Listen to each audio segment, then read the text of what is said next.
فعل مضارع مجہول کے اس صیغے کو دیکھیے آپ، اور اس قاعدے کا تعلق اسی صیغے سے ہے۔ اس صیغے کو دیکھیں گے تو پتہ چلے گا کہ یا جو ہے ہمارے پاس آئین کلمے میں آیا ہے، اسی وجہ سے اس کو اجوف کہا گیا ہے۔ تو یا پر حرکت کون سی ہے؟ وہ ہے فتحہ۔ تو ہم کہہ سکتے ہیں کہ یہ یا مفتوح ہے، بالکل ٹھیک ہے۔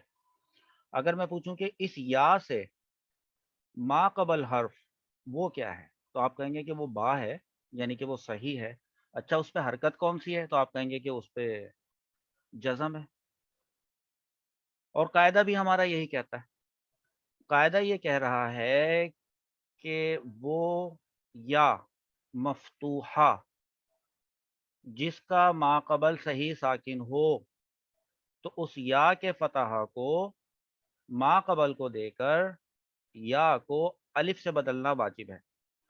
اچھا، بیان کس طرح سے کیا گیا وہ دیکھ لیں، پھر اس کو الف سے بدل بھی دیتے ہیں۔ یہاں پر بیان اس طرح سے کیا، یا مفتوح ماقبل صحیح ساکن ہو، تو یہاں بھی دیکھ لیں یا مفتوح، ٹھیک ہے، اور اس کا ماقبل با صحیح ساکن، تو یا کا فتحہ ماقبل کو دے کر پہلا سٹیپ، دوسرے سٹیپ میں یا کو الف سے بدلنا واجب ہے، جیسے کہ ہم نے یہاں پہ بدلا ہے۔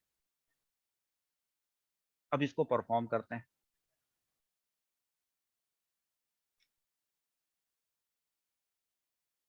پہلے صیغہ لکھتے ہیں،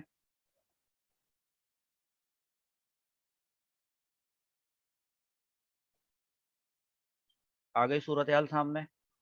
اب یہ جو یا ہے اس کا فتحہ ہم نے اس کو با کو دینا ہے، ماقبل کو دینا ہے، ٹھیک ہے، تو ماقبل کو دے دیا۔ پھر یا کے ساتھ کیا کرنا ہے؟ قاعدہ کیا کہہ رہا تھا کہ اس یا کو الف سے بدلنا واجب ہے، تو اس یا کو الف سے بدل دیں۔